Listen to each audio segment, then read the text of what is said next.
Olá, o documento Verdade de hoje entra em um assunto polêmico: o uso medicinal da maconha. A planta, que é proibida para uso recreativo, significa esperança de vida para muitas pessoas, uma luz no fim do túnel. A droga se tornou mais uma possibilidade de tratamento para várias doenças graves, como epilepsia e esclerose múltipla.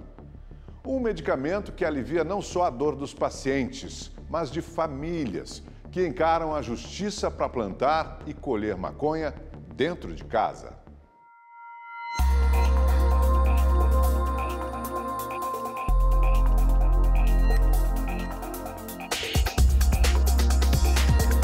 Erva, ganja, marihuana, hemp, cânhamo ou simplesmente maconha. Considerada uma droga psicoativa aqui no Brasil, a cannabis ganha cada vez mais importância na medicina.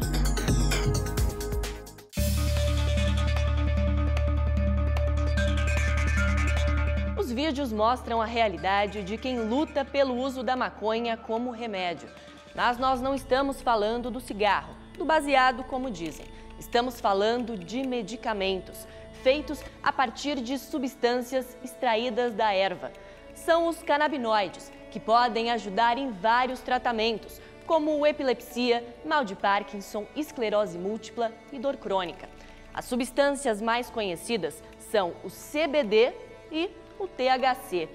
A primeira é um ansiolítico, tem efeito analgésico, sedativo e anticonvulsivo. Já a segunda age como estimulante, com potencial antidepressivo e também anticonvulsivo. Uma esperança de vida para muitos adultos e crianças. Esta é a Clarian. Ela tem 14 anos e aos 5 meses começou a apresentar os primeiros sintomas da síndrome de Dravet, uma doença rara, progressiva, sem cura e que provoca a epilepsia. Ela demorou para firmar a cabeça, demorou para sentar, demorou para engatinhar. Nós não podíamos ir com ela num parque porque ela não podia tomar sol, que ela convulsionava. Ela não podia fazer esforço físico, que ela convulsionava. Ela não tinha equilíbrio, ela não corria, não pulava, não subia escada sozinha. A síndrome de Dravet prejudica o desenvolvimento da criança e, em muitos casos, provoca a morte súbita. Até os 10 anos de idade, Clarian vivia no hospital e tomava vários remédios para evitar as crises. Só que nada adiantava, até que a Cida achou a peça que faltava nesse quebra-cabeça, o canabidiol. Essa falta de conhecimento não trouxe um preconceito até de vocês, um medo? Poxa, é droga, será que eu vou dar para minha filha? Vocês pensaram nisso? Ou o desespero era maior? Não, vamos tentar? O desespero era maior. Claro que o preconceito existe como todo mundo, porque foi uma cultura implantada. Mas se você falasse, olha, o crack vai trazer de volta a vida que a sua filha nunca teve, eu iria atrás também. A salvação da Clarian está literalmente no quintal de casa, onde a família cultiva a maconha.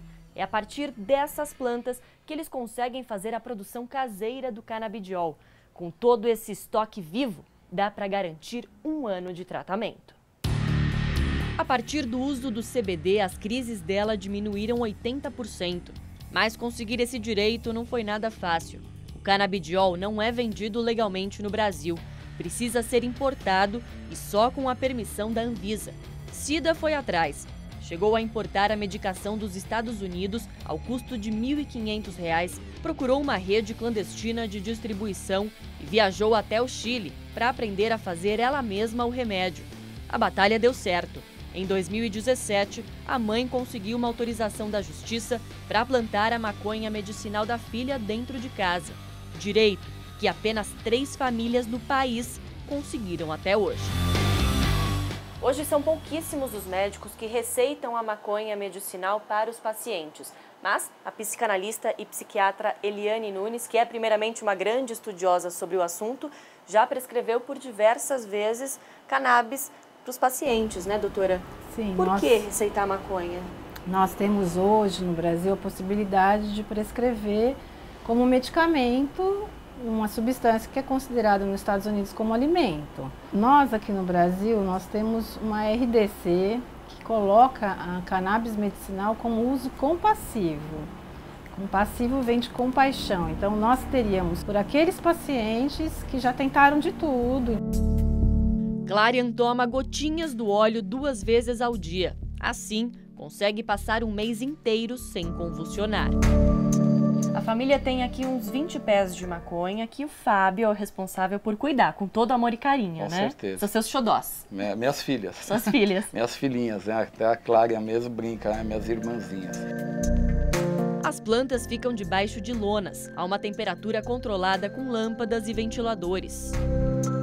Eu tenho a primeira fase que eu tiro os clones, né? Então ela tem um período para enraizar esse clone. Aí depois eu coloco num vaso menor, para ela expandir essa raiz. Aí eu vou trocando de vaso, né, até chegar num vaso maior. Essas aqui já estão florindo, que mais uns 30 dias mais ou menos eu estarei fazendo o remédio da Clarian.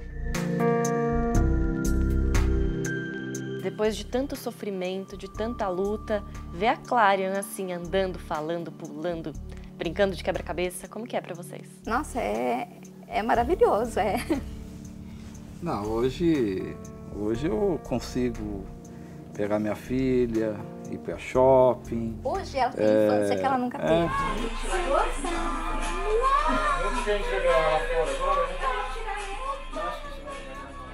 E olha só que sorte a nossa. Justo hoje que a gente veio conhecer a Clarian, a Bia, que é amiga dela, também está aqui.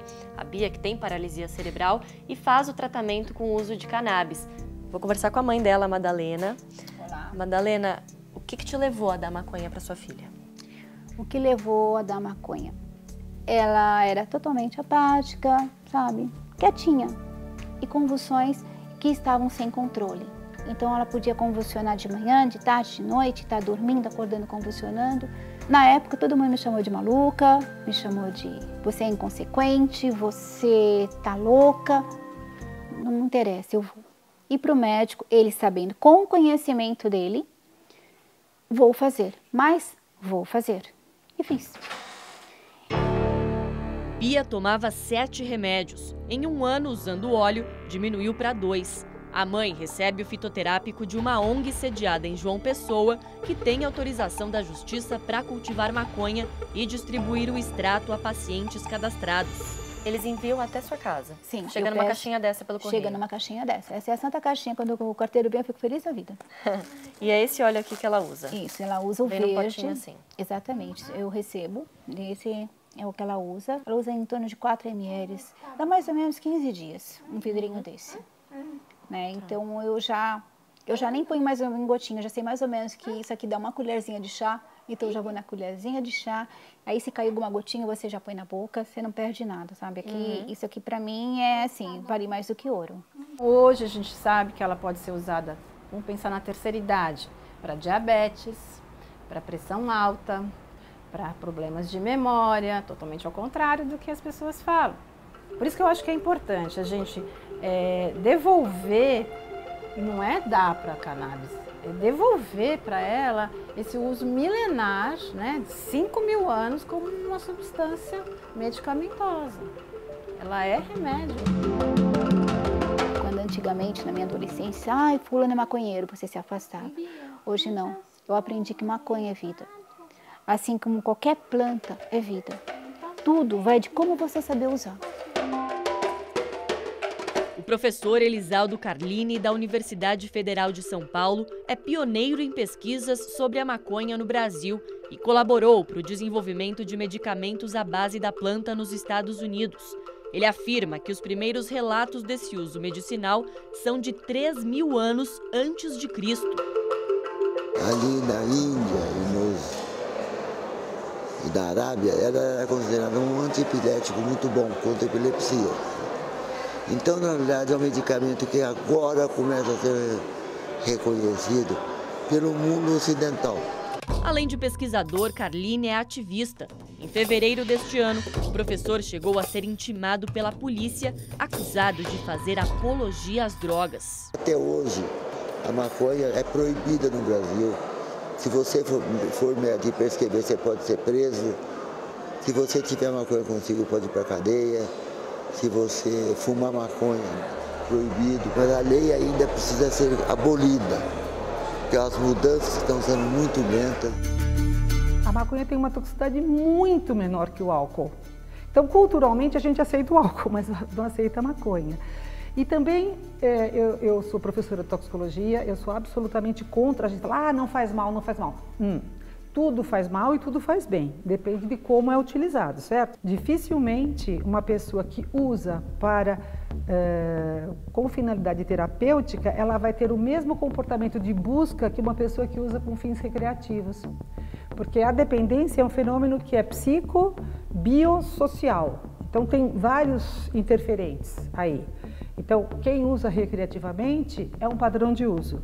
Quem usa de forma terapêutica, como um fitoterápico, é outro padrão de uso. O presidente da Associação Psiquiátrica da América Latina afirma que os canabinoides devem ser vistos como última opção para os pacientes. Não é de primeira escolha para tratamento de nada. A cocaína também já passou por esse período desse marketing de que poderia ser usado medicinalmente. Então a gente precisa ter todo cuidado sempre com essa substância, principalmente quando são substâncias que têm um alto valor financeiro agregado e que movimenta milhões e milhões de dólares no mundo. O Conselho Regional de Medicina de São Paulo apoia o uso de canabinoides apenas em formatos já aprovados pela Agência Nacional de Vigilância Sanitária e incentiva novas pesquisas. Com o tempo, nós vamos ter novos efeitos terapêuticos aprovados. Essa é a expectativa. Por exemplo, para situações clínicas de pacientes sofrendo de câncer, uso eventual na doença de Parkinson. Isso não quer dizer que nós recomendamos este uso agora e também não quer dizer que mesmo futuramente esse uso será pela maconha fumada. Não. O uso será feito mediante formulação específica com uma miligramagem definida para cada uma das doenças que serão tratadas. Além de permitir a importação excepcional de canabidiol desde 2014 para uso pessoal de pacientes, em janeiro de 2017, em uma decisão inédita, a Anvisa aprovou o registro de um medicamento à base de cannabis sativa no Brasil. Produzido no Reino Unido, o Mevatil será o primeiro remédio à base de maconha a ser vendido nas farmácias brasileiras. O produto, já comercializado em outros países com o nome de Sativex, é indicado para o tratamento de esclerose múltipla e vem em formato de spray. Possui 27 mg de tetrahidrocannabinol, o THC, e 25 mg de canabidiol. Primeiro, uma empresa pede o registro, apresenta estudos clínicos, dados sobre aquele produto, tem que apresentar parâmetros que demonstrem que aquele produto ele é eficaz e seguro. Então, a Anvisa avalia esse processo, esse pedido de registro e aí aprova ou não. No caso, o primeiro registro aprovado à base de cannabis foi o Mevatil. As farmácias devem receber o produto ainda neste semestre, ao custo de R$ 2.500. A liberação poderia ajudar no tratamento de Gilberto, diagnosticado com esclerose múltipla há quase 20 anos. Mas o aposentado já descartou a ideia, primeiro pelo custo do medicamento e segundo pela formulação. Ele diz que prefere fazer sozinho seu próprio remédio e usar em outros formatos. Gilberto, isso que você está fazendo é vaporizar a maconha, né? Sim.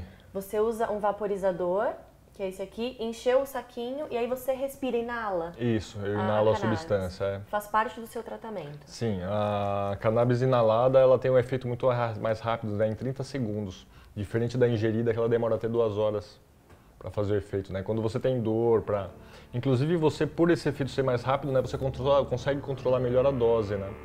Na época, os médicos disseram que ele só viveria até os 40 anos. Já está com 42 e, apesar do estágio avançado da doença, se sente muito melhor do que antes. Há alguns anos, o ex-designer deixou os remédios de lado para começar o tratamento natural.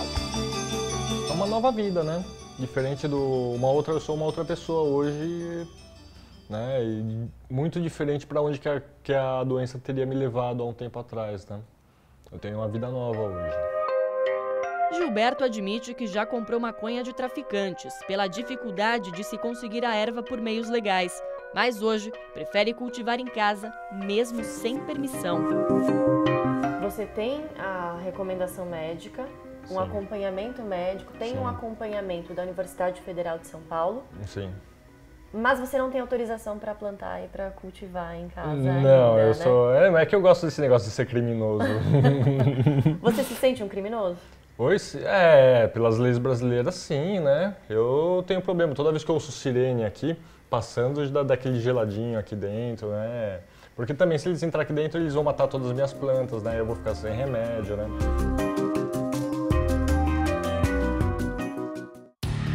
Assim como Gilberto, Adriana também recorreu ao tráfico de drogas para conseguir comprar maconha pela primeira vez.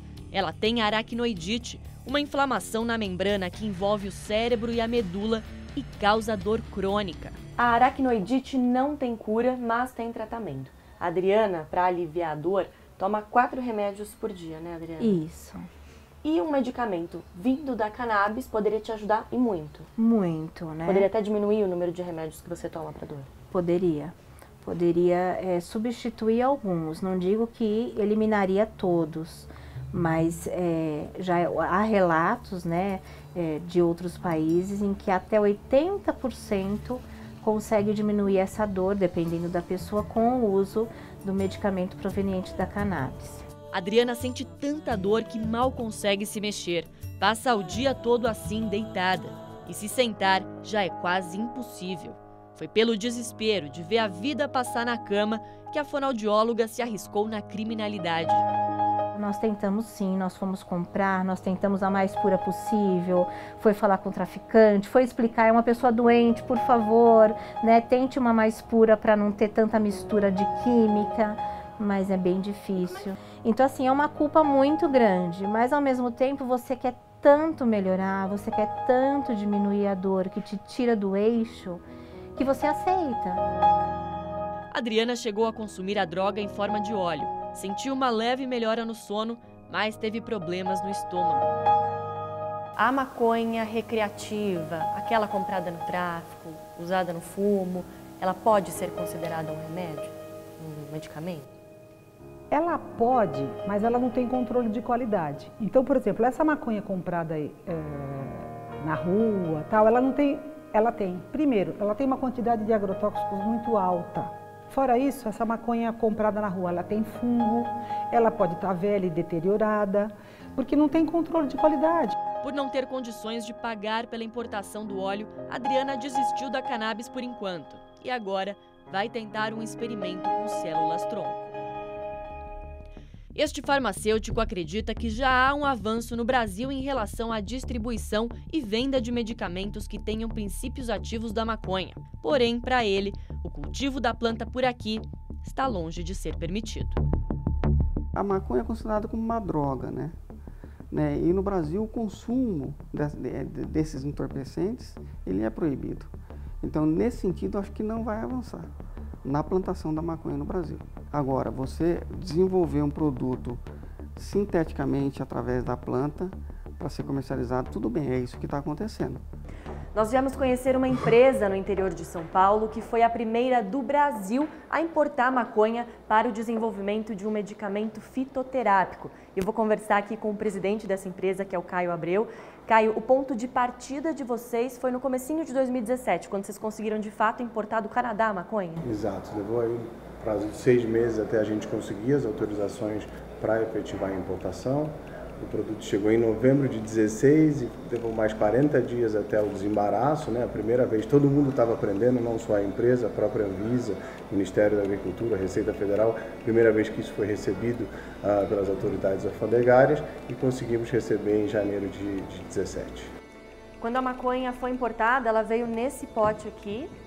Fabrício Pamplona, que é o diretor da empresa, vai explicar pra gente. Vocês importaram quase 10 potes desse. Foram 10 quilos de matéria-prima de origem do Canadá, uma empresa chamada Bedrocan, que hoje é a única no mundo que tem um grau de certificação para a produção de insumo farmacêutico a partir da planta cannabis. O desenvolvimento tem parceria da Unicamp. A extração das substâncias começa lá.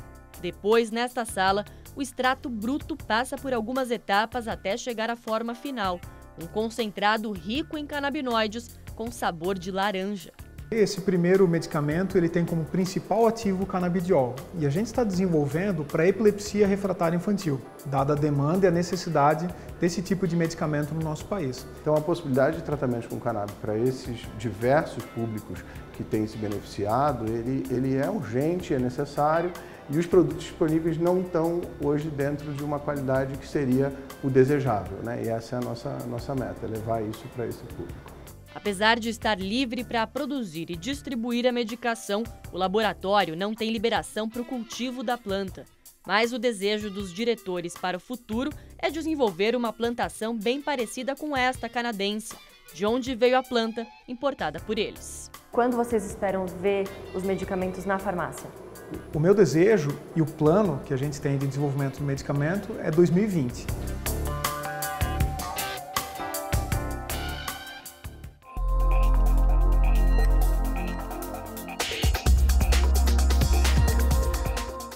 O Documento Verdade mostra agora a história do primeiro brasileiro que pôde cultivar maconha dentro de casa para consumo próprio. Tudo dentro da lei. Ele é lá de Fortaleza. Não chega a ser uma plantação. Até porque Rodrigo vive em um apartamento, mas o que ele tem aqui representa uma grande conquista.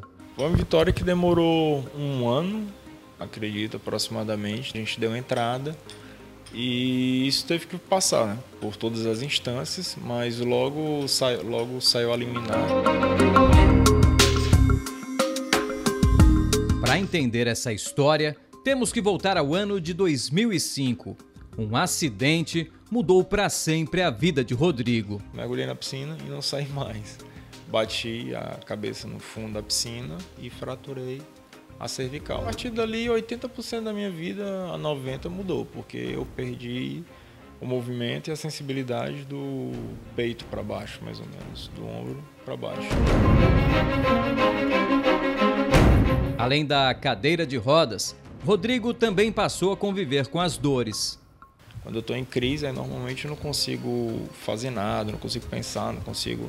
Eu só me deito e tento esquecer, entendeu? E me entupo de analgésico. Tinha que tomar muito sedativo para dormir também, porque ajudava, dormindo eu não sentia dor.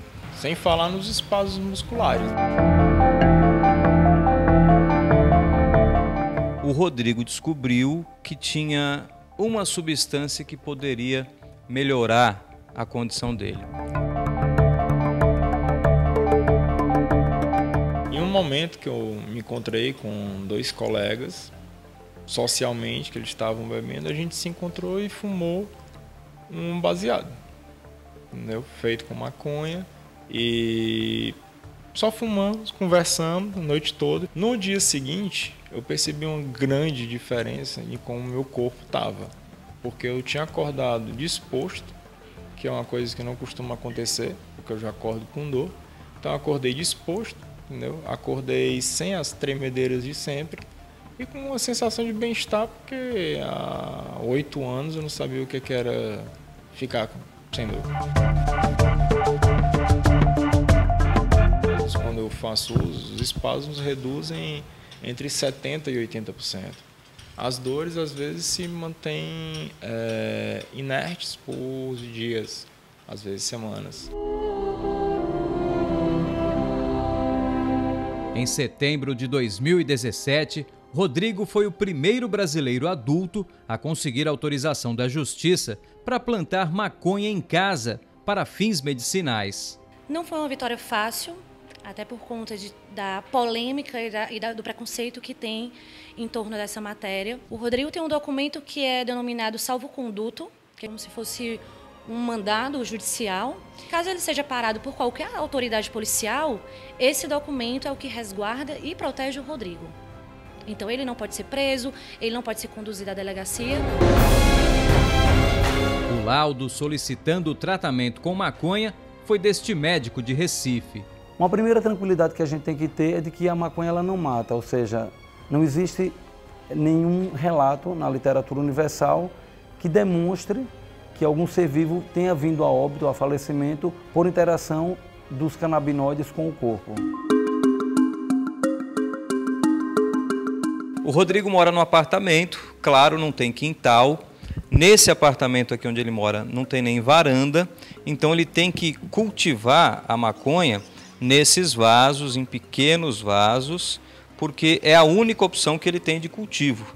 Como não tem muito espaço, eu coloco aí fora, onde ela consegue pegar um solzinho, realmente um bom sol, e depois é só fazer uma aguação, cada 2 dias, ou dependendo da necessidade da planta.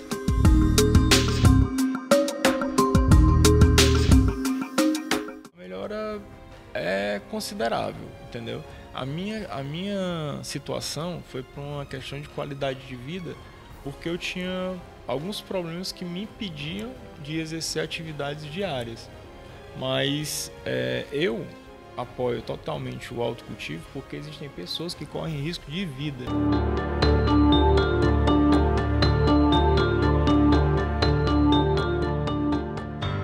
Nos Estados Unidos, a maconha medicinal já é permitida em 29 estados. A estimativa é que 1 milhão de americanos usem a cannabis no tratamento de doenças. Em Nova York, o uso foi liberado há 4 anos, com uma lei rígida e restrita.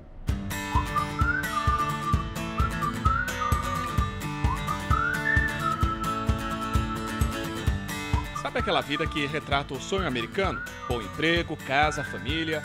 Então, era mais ou menos isso que Patrick vivia em meados de 2008. Mas não era o suficiente. O morador da pacata cidade de Sleep, em Nova York, sentia que precisava mudar e resolveu se inscrever no exército.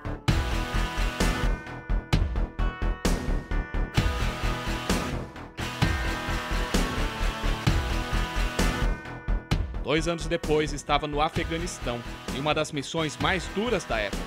Sua tropa ajudou na retirada do Talibã da província de Kandahar.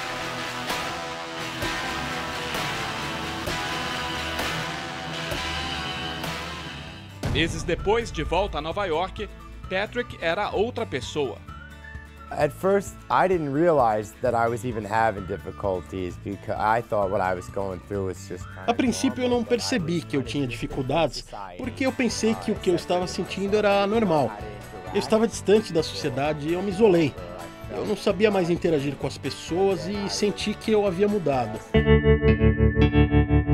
Ele estava com um transtorno de estresse pós-traumático, uma perturbação mental que atinge cerca de 8% dos americanos.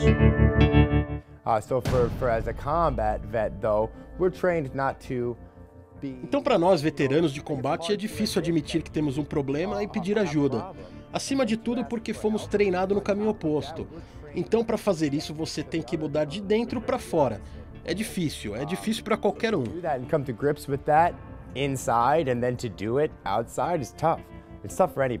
Para aliviar os sintomas, Patrick bebia e virou alcoólatra.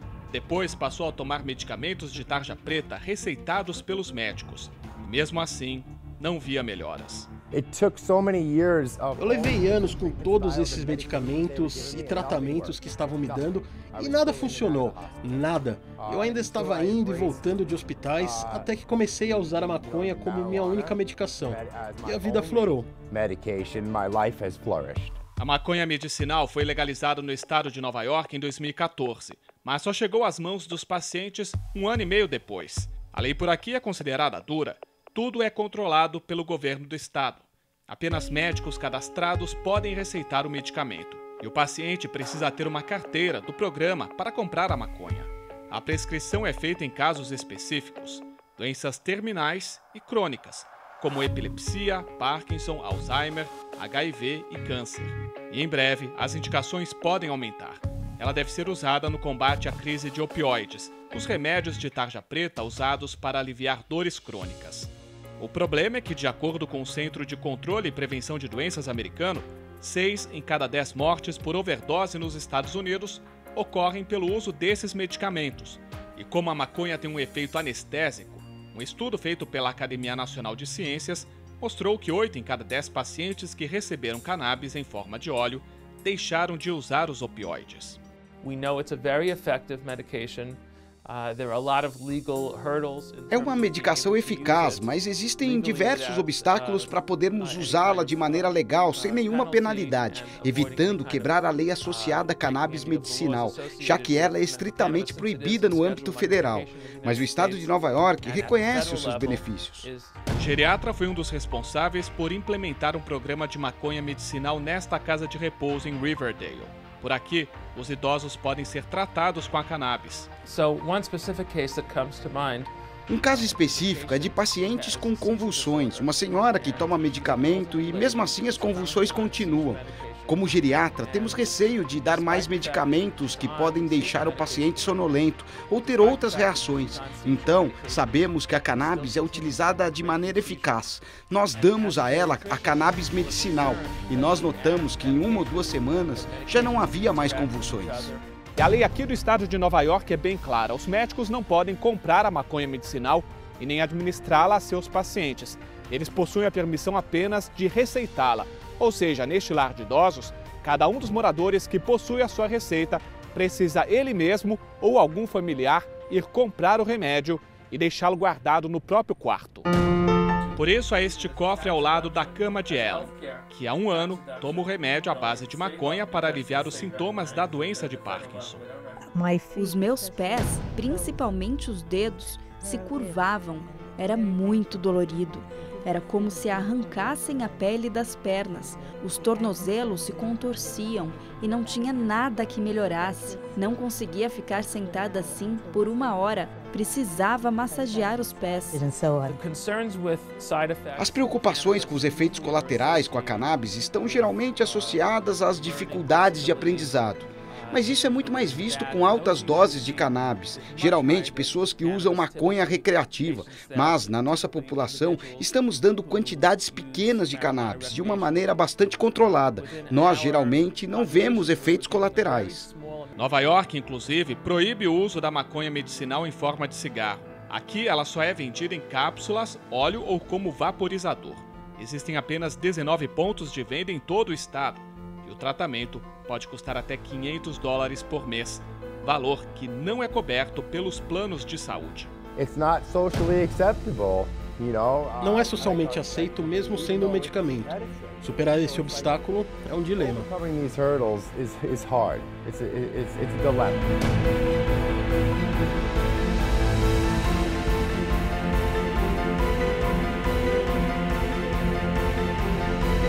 Apesar de alguns componentes da maconha serem liberados para uso medicinal, o plantio e o consumo sem autorização, assim como a venda da erva, são crimes no Brasil. Legalizar ajudaria no combate ao tráfico de drogas? O consumo deve ser punido? O Documento Verdade conversou com usuários e especialistas no assunto.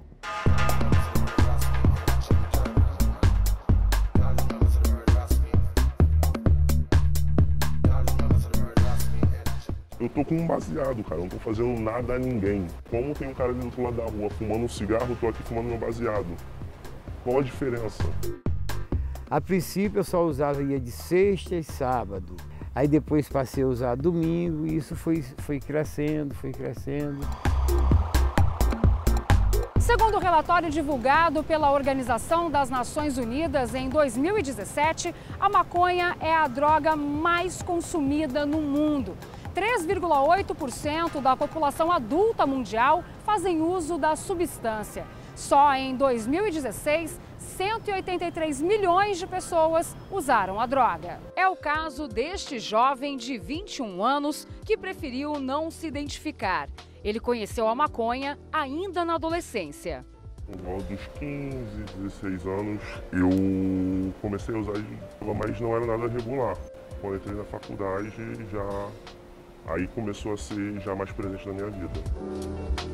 Com Tomé foi igual, só que ainda mais cedo. Ele tinha apenas 11 anos de idade. Tinham 3 pessoas que eles eram conhecidos no bairro como maconheiros. Um dia, no intervalo de uma partida de futebol, eles saíram assim, eu acompanhei e eles apertaram um cigarro de maconha e foram fumar. E nessa mesma noite, eu fumei maconha com eles. No Brasil, a maconha, assim como outras drogas, são consideradas substâncias entorpecentes proibidas pela Constituição. Quem for enquadrado por tráfico pode ser condenado de 5 a 15 anos de prisão. Já o usuário, normalmente, é encaminhado para uma delegacia e pode vir a prestar serviços à comunidade como pena. A sensação foi ruim. Eu fiquei tonto, né, arrependido, mesmo assim voltei a usar.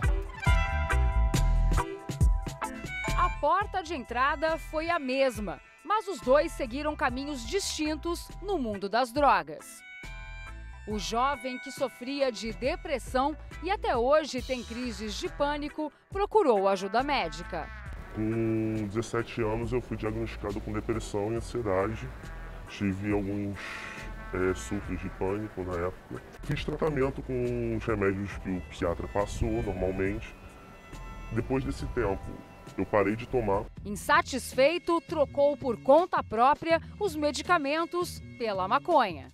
Eu comentei que eu utilizava maconha regularmente. Perguntei se poderia atrapalhar ou me ajudar. E minha psicóloga falou para eu ir testando, vendo a quantidade, se estava me fazendo bem, questão de autoconhecimento.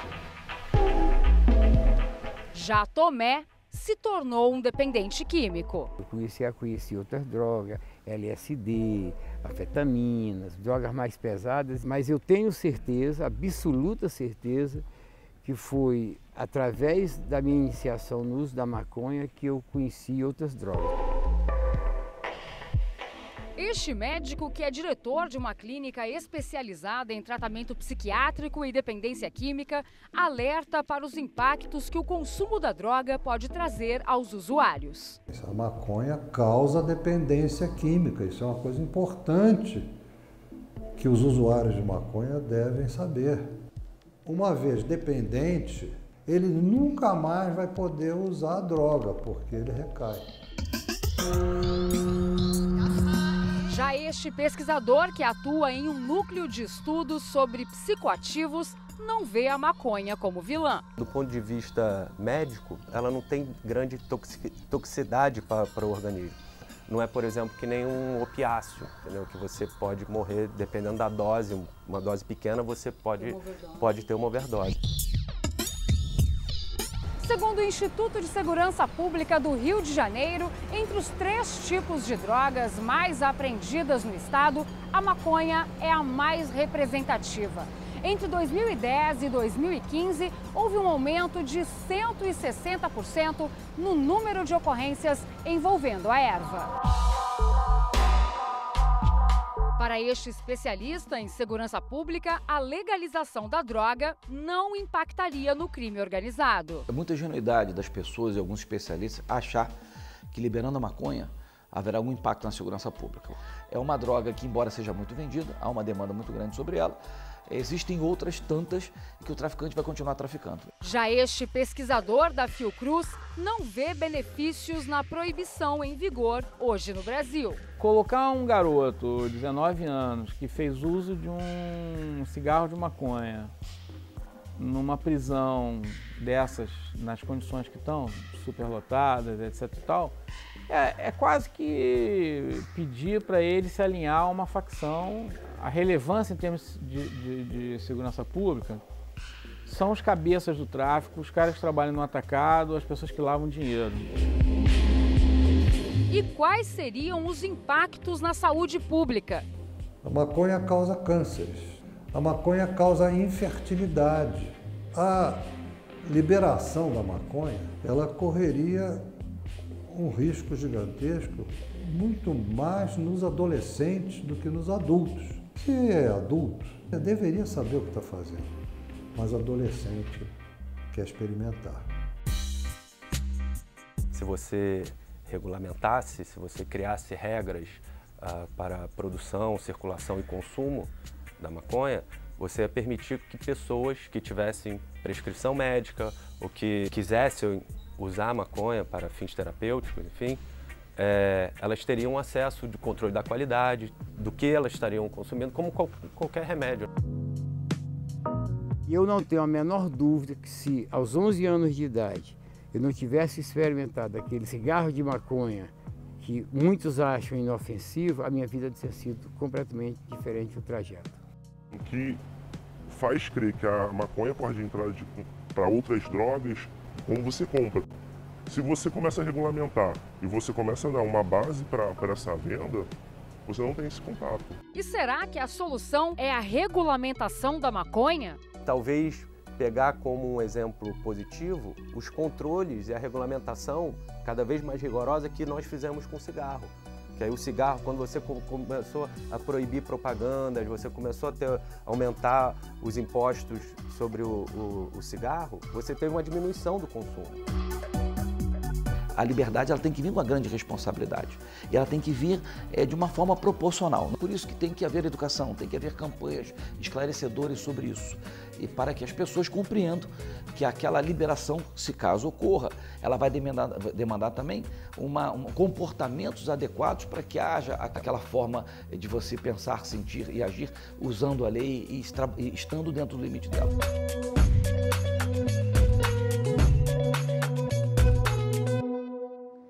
O Documento Verdade fica por aqui. As reportagens que você assistiu neste programa também estão disponíveis no portal da Rede TV. Até o próximo programa.